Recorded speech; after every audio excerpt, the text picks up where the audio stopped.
The movie begins in the year 1994 at the Mutiala Gramam school. After the clerk rings the bell, indicating off time, the students pile out into the ground. A girl, Radha, dressed in a beautiful red dress, asks a boy, Shrinu, about his friend, Madhava. Upon knowing that Madhava has already left, she gets angry, takes her bag, and starts to go. Out on the street, she finds Madhava and calls his name.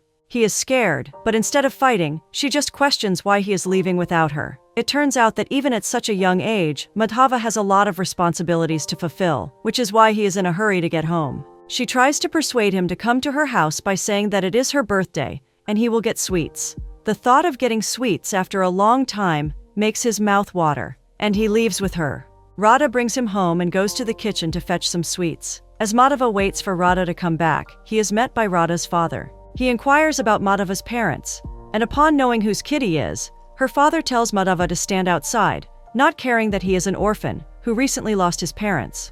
Radha arrives and is shocked to see her friend standing out of her house. She tries to bring him in, but her father stops her. He even tells her to bring the sweet drink in an old glass and not in the one they usually use. Madhava sees all this, but he is too young to understand the reason for this behavior. After drinking the drink, he gives Radha her gift, a handkerchief with her name embroidered on it, and starts to leave. But her father stops Madhava, telling him to take the glass with him. He nods, takes the glass, and leaves. After he is gone, Radha questions her dad about his behavior with Madhava. He sighs, and kindly says that before making friends, she should know about their caste and what work they do. Innocently, she agrees. This conversation between the father-daughter duo indicates his not-so-good views about anyone belonging to a different caste. The next day at school, when Madhava approaches Radha, she ignores him. Even during class, when they are supposed to hold hands, she hesitates. But when her teacher insists, she wraps the handkerchief around her hand before holding his hand. Time passes, and now it is the year 2013. In the city of Mutiala Gramam, two men knock at the door of a man named Sastri. It turns out that the two men were just released from prison. They ask Sastri about their families, which turns out had left for Hyderabad. Upon hearing the sound of approaching footsteps, Sastri urges the men to hide inside his house. But that is not enough, because the president of their neighborhood spots them and starts calling for the others. Everyone arrives and beats the two men. The next morning, in the city of Hyderabad, two cleaning ladies find two young men sleeping on the sidewalk. One of them is annoyed, but the other tells her to chill, and that the MCC guys will take care of the men. Sometimes later, the two of them wake up and find themselves sleeping on the bed. They look around, unable to understand.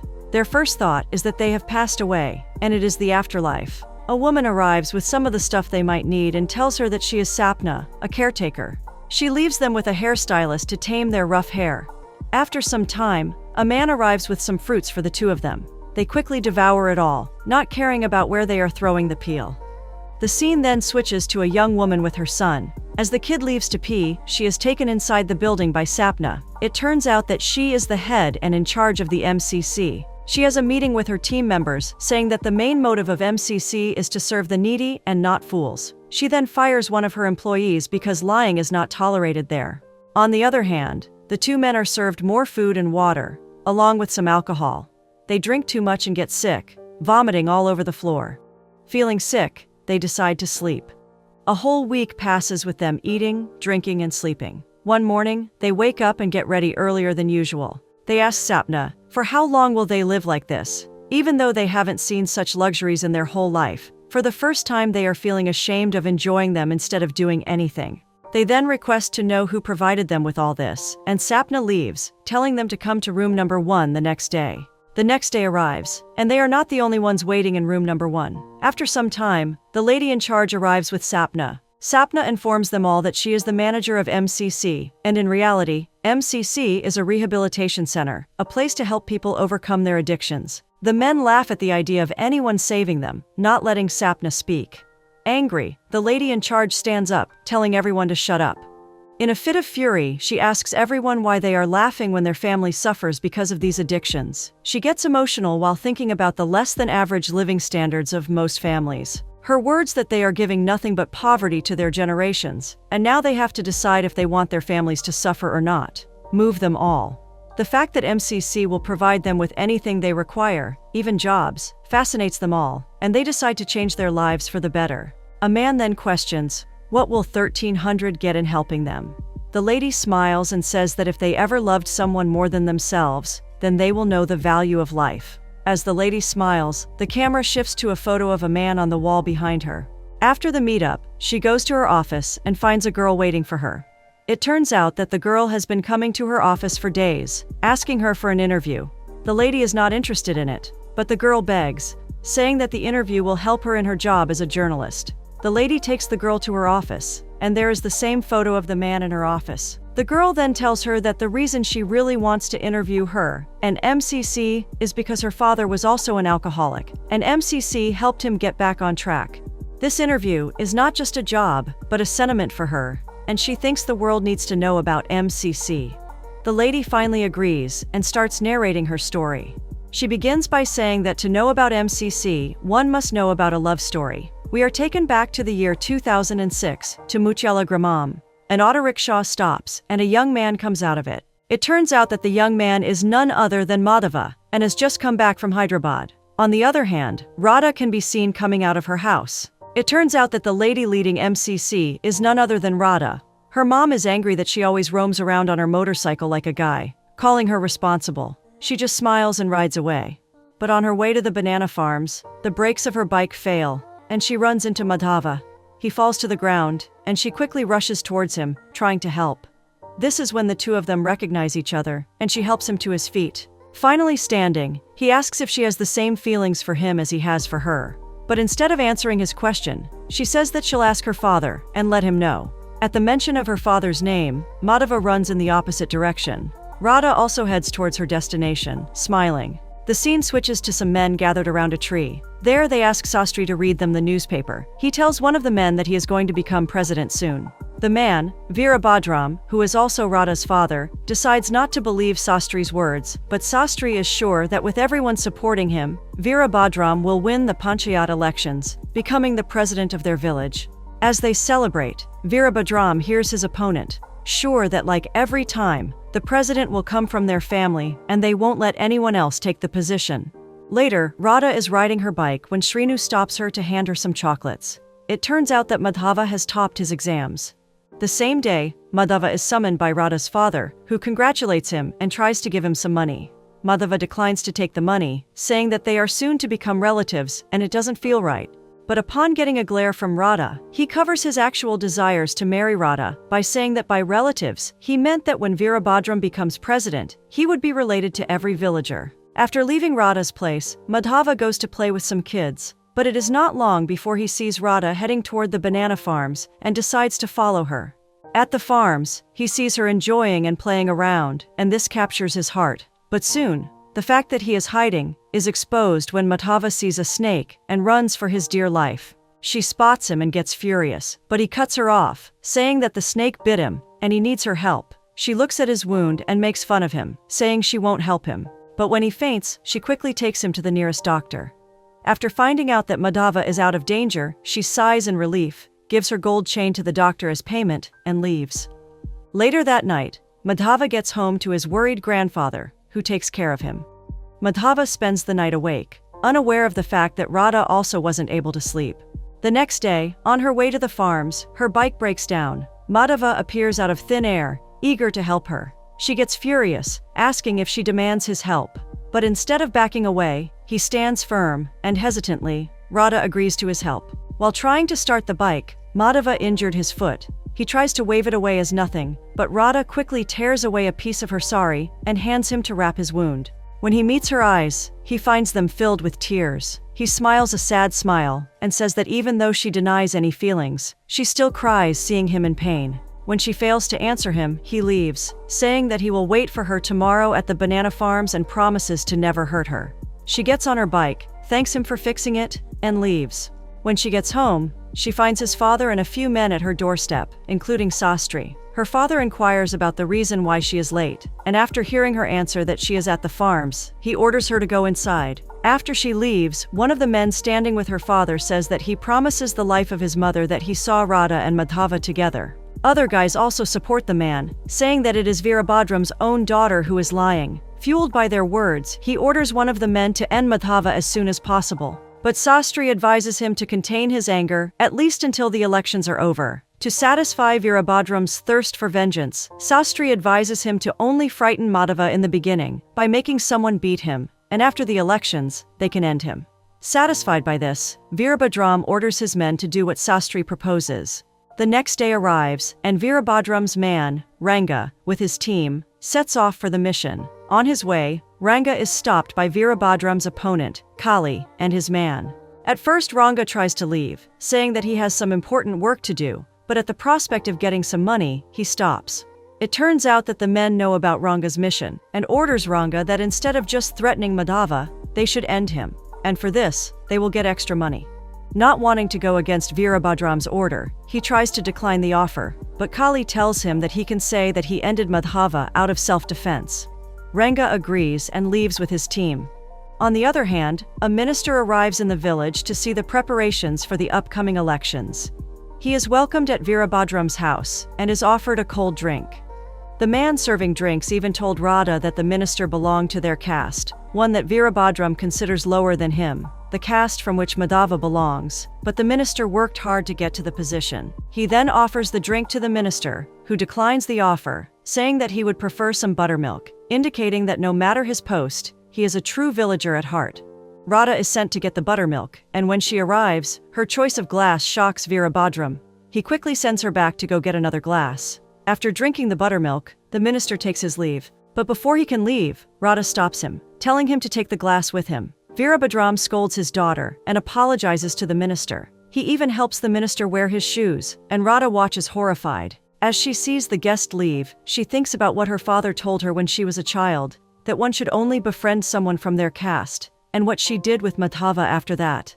Thinking about Madhava, she recalls that he is waiting for her at the banana farms, and sets out to meet him. On the other hand, awaiting Madhava is attacked by Ranga and his men. They all try to beat him, but having grown up an orphan left to fend for himself, Madhava is well versed in fighting techniques and easily defends himself. He ends up bringing all 5 of Ranga's men down, but soon they get up and start beating him. He is saved when hearing Radha's voice. Ranga escapes with his men. She arrives and sees Madhava bleeding. Even in such a state, he smiles because Radha came, which means that she also loves him as much as he loves her. As tears fall down her face, she holds his hands, kisses him on his forehead, and begs him to not leave her alone in this world. She confesses her love and drags her to the hospital. On their way, they find Kali, who pretends to not know what has happened to Madhava, and drives them to the hospital. Upon reaching the hospital, Madhava is whisked into the emergency room, while Radha waits, crying. After some time, Kali arrives, bearing the news that Madhava is out of danger, but they need to go file an official police complaint. She agrees and leaves with Kali. Meanwhile, Virabhadram seethes in anger upon finding out what had happened at the farms. He slaps Ranga, because he has made the situation even worse. And now Kali is spreading the news that Virabhadram is behind the attack on Madhava. Ranga tries to explain that it was Kali who bribed them, but he is not in the mood to hear excuses. Sastri recognizes this all as a carefully orchestrated plan to remove Virabhadram from the race of elections, and that now they would need to come up with an even stronger plan. The wheels in Virabhadram's cunning brain start to move, and he finally comes up with a plan, that he will marry Radha to Madhava, and after the elections are over, he himself will end him. That night, Virabhadram goes to the place where Madhava and other members of his caste reside. There, he begs them all for their forgiveness, and as an apology, as a way to rectify his mistakes, he offers to marry his daughter, Radha, to Madhava, as soon as the elections are over. This move proves to be exactly what he dreamed of, and Madhava's community rallies to Virabhadram's side to support him in the elections. The day of the elections finally arrives, and Virabhadram wins with 7 more votes than Kali. Everyone celebrates his success, while Madhava and Radha sit in the banana farms talking. He confesses once again how much he loves her, and even sings a song. The two of them sing and dance in the fields happily, unaware of Virabhadram's evil plans to end Madhav soon. On the other hand, a villager, Subaridu, approaches the now president, Virabhadram, and complains that a low-caste man has eloped with his daughter, and now he demands justice. Virabhadram promises to deliver justice and sends his men after this couple. The two of them are found just outside the village. Veerabhadram orders Subbaraidu to take his daughter back home and decides to deal with the boy himself. Veerabhadram starts beating the boy, but he stays firm, saying that he has enough courage to face anything that comes between him and his love. Smiling, Veerabhadram tortures him by burning him with cigarettes, and after giving him several burns, orders his men to end the man by lighting him up. The last words that the boy says are, "How many people will Veerabhadram end? Today it was them. Tomorrow it could be Madhava and Radha." Veerabhadram ignores him and watches him burn with a cruel smile on his face. The next day, Madhava can be seen with his friends, all happy regarding the upcoming wedding. His friends mess with him and take him to his grandfather. There they request Madhava's grandfather to visit Veerabhadram and properly ask for Radha's hand in marriage, just for the sake of formalities. But the old man laughs. Having more experience in life than any of these boys, the old man tells them that Veerabhadram just manipulated them to get his way, and it would be wise of them to stay out of his way. He then tells them about the boy that was burned alive. Madhava and his friends are stunned into silence. As if on cue, Veerabhadram arrives with his men following him.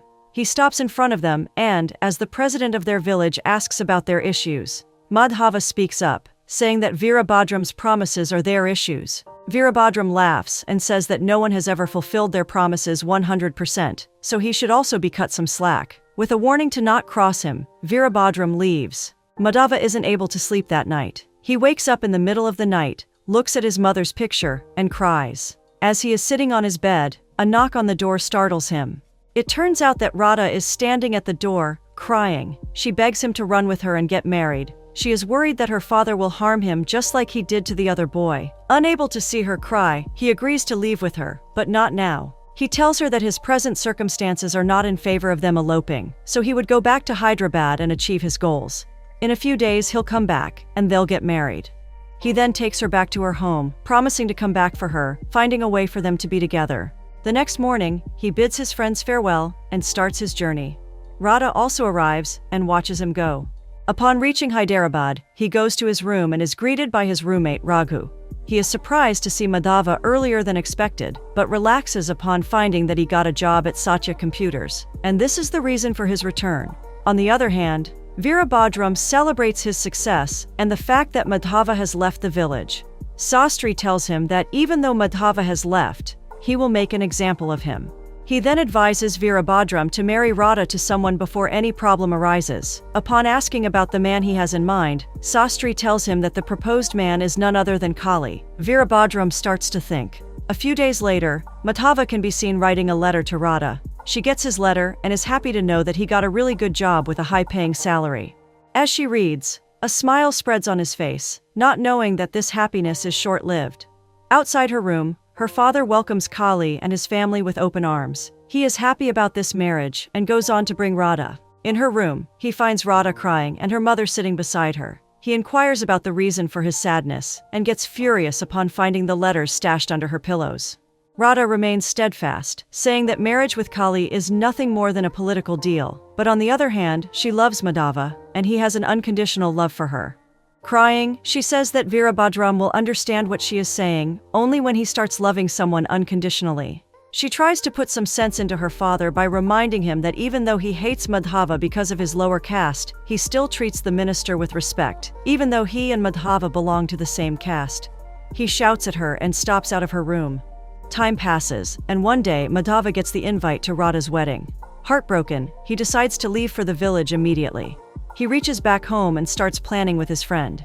He plans to run away with Radha in the middle of the night before she gets married. The two of them, Madhav and his friend, silently break into her house and try to take her away. Unaware of Madhava's plan, she gets scared from being woken up suddenly and starts to scream. Her screams wake up Veerabhadram, but sensing the danger, Madhava picks her up and runs out. The two of them run through the village and get to his bike parked a few streets away. He drives them out on the main road, but soon Veerabhadram's men arrive behind them in a jeep. But thankfully, they are lucky enough to escape them. As the sun rises, Veerabhadram becomes more furious. Kali arrives to put fuel to the fire and promises that he would find Madhava and bring him to Veerabhadram, and only then would he allow himself to marry Radha. Veerabhadram is seething with anger and vows to burn Madhava alive. In Hyderabad, Madhava brings her to the room he shares with his friend. Raghu advises them to switch to someplace safer, as he is also leaving for his village. The lovebirds find a nice little home for the two of them and enter the home, thinking of spending the rest of their lives together, happily in this place. While on the other hand, back in the village, people start mocking Veerabhadram, making him angrier. Madhava and Radha get married in the same home, and a few months later, she gets pregnant with their first child. As a gift, he gets her a gold chain, and not only any chain, but the one she gave to the doctor to heal him. It turns out that he bought the chain from the doctor just for her. Time begins to pass quickly, and they live happily together. 5 months into her pregnancy, they decide to throw her a baby shower. They start shopping for the event, excited, not knowing what awaits them. One day, while coming out of a shop, Kali spots them. He orders his men to follow, and when Madhava's bike stops suddenly on the road, they circle them. Seeing Kali with his men, Madhava and Radha decide to run.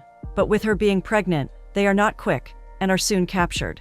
To save his wife and unborn child, Madhava decides to fight all 8 men who have come after him. He starts fighting, but soon Veerabhadram arrives with reinforcements. The fight goes on for a while, and Madhav would have probably won, if not for a man hurting Radha. She falls down, and Madhava gets a few fatal shots to his head while trying to protect her. But this still doesn't stop him. He gets up and tries to fight again, but this time he is stabbed several times by Veerabhadram and Kali. Seeing the love of his life getting injured, Radha runs towards him, but he falls down unconscious. She cries, trying to wake him up, but all the fighting has left his body. Veerabhadram, Kali, and all their men leave Madhava and Radha alone, having fulfilled what they came here for. She continuously tries to wake him up, not caring that heavy rain falls upon them. That day, Madhava lost his life in Radha's arms. We are then brought back to the present, to Radha's office in MCC. And it turns out that all the pictures adorning the MCC building are of none other than Madhava. The journalist girl can be seen crying at the tragic love story of Radha and Madhava. Radha also cries, saying that instead of giving her a baby shower gift, her father ended her husband. She sobs and admits that a life without Madhava feels like hell, so she decides to end herself. But before she could commit this act, she remembered that Madhava had a dream, and now Radha would fulfill his desires. She found Madhava's journal, and in that, she found that Madhava had a troubled childhood because his father was an alcoholic. His mother was never truly happy, and the two of them suffered because of an alcoholic man. His mother was ended accidentally by his alcoholic father, who also left the world on the same night due to an alcohol overdose. Upon reading the journal, Radha made up her mind that she would carry on Madhava's noble aim to help addicts overcome their addiction and support their families. While Radha narrates her story to the journalist girl, Sapna, on the other hand, approaches the 2 men, whom they rescue at the beginning of the movie, informing them that their friend has also recovered. They are shocked to hear this because they don't recall having another friend, but it turns out that the 3rd man was rescued from the same place on the same day as these 2. They decide to pay the man a visit, and it turns out that the 3rd man is none other than Veerabhadram, Radha's father. He is grateful for being saved and asks the 2 of them to take him to the great person who built this place because he wants to thank him personally. They escort him to a place with Madhava's picture on the wall and tell him that Madhava is the person who built this entire place. Veerabhadram stands there shocked, unable to process what he is seeing. They then show her where Radha is standing, and Veerabhadram runs back to his quarters. Once alone, he thinks of all that his daughter is doing in the memory of her late husband. He gets furious and thinks that all the time he spent imprisoned was nothing but a waste. He takes out his knife and vows to send Radha to the same place where he sent Madhava. When Radha arrives at her office the next day, Veerabhadram rushes in to attack her with gardening scissors, but she stops him in time, and he is taken away by her guards. Looking straight into the eyes of her father, she tells him that it is her empire, and she knows everything that happens here. She knew that Veerabhadram had been staying at MCC for the past 10 days. She thought that he would become a better person, but she was wrong. She orders for him to be taken away from her sight. The movie ends with Radha and Madhav's son accidentally peeing on a sleeping Veerabhadram, who has resided in the clearing near MCC. Upon getting sprayed, he gets furious and asks the kid about his caste. He tells Veerabhadram that he belongs to the upper class, and upon hearing this, he forgives the kid. The kid starts to leave, but before going, he turns around and tells Veerabhadram that he also belongs to the lower class. Veerabhadram gets angry upon hearing this and starts to run after the boy, threatening to end his life. But in his fury, Veerabhadram forgets that he is running on the road, ends up getting hit by a truck, and passes away.